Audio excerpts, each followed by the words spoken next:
Assalamualaikum warahmatullahi wabarakatuh. Saya atas nama Nur Hidayah dari kelas 223A Manajemen.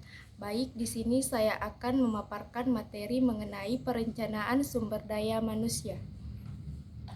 Adapun poin-poinnya, yang pertama yaitu pengertian dari perencanaan SDM, kedua tujuan dari perencanaan SDM, ketiga proses dalam perencanaan SDM, keempat pentingnya perencanaan SDM, kelima manfaat dari perencanaan SDM, dan keenam faktor-faktor yang mempengaruhi perencanaan SDM.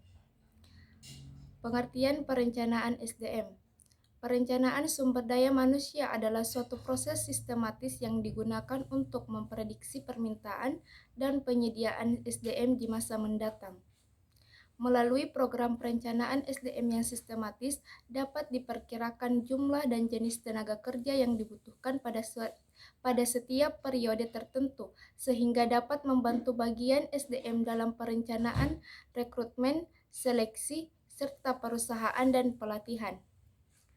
Kedua yaitu tujuan perencanaan sumber daya manusia. Pertama, memenuhi kebutuhan tenaga kerja. Kedua, menempatkan tenaga kerja secara tepat. Ketiga, mencapai tujuan perusahaan. Ketiga yaitu proses dalam perencanaan sumber daya manusia. Pertama, persediaan tenaga kerja saat ini. Kedua, kebutuhan SDM di masa mendatang. Ketiga, memperkirakan permintaan SDM. Keempat, strategi dan implementasi pencarian SDM. Dan pentingnya perencanaan sumber daya manusia. Pertama, memberdayakan sumber daya manusia secara efisien dan efektif. Kedua, mengembangkan peluang karir yang lebih efektif. Ketiga, mengembangkan SDM yang berkualitas dan memiliki kepuasan kerja. Keempat, memadukan aktivitas SDM dan tujuan organisasi serta tujuan individu secara efisien.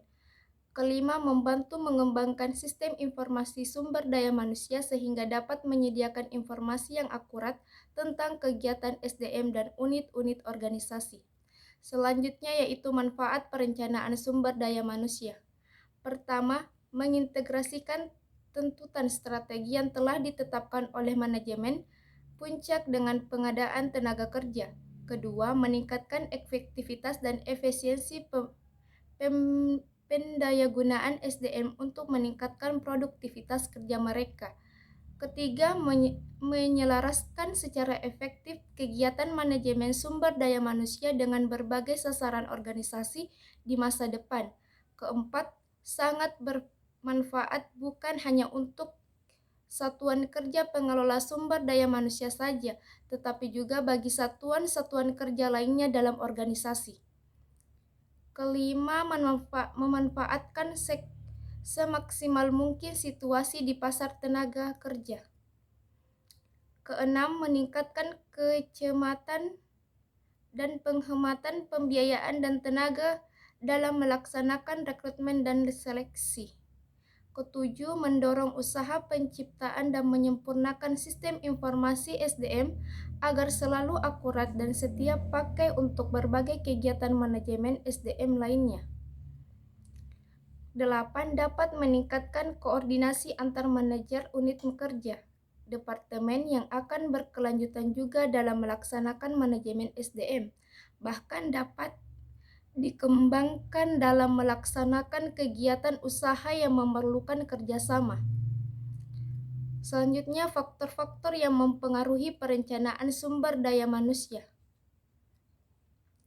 yaitu faktor-faktor eksternal dan faktor-faktor internal.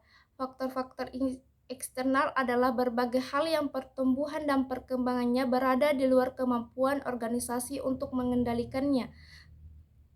Kedua yaitu faktor-faktor internal. Faktor-faktor internal adalah berbagai kendala yang terdapat di dalam organisasi itu sendiri.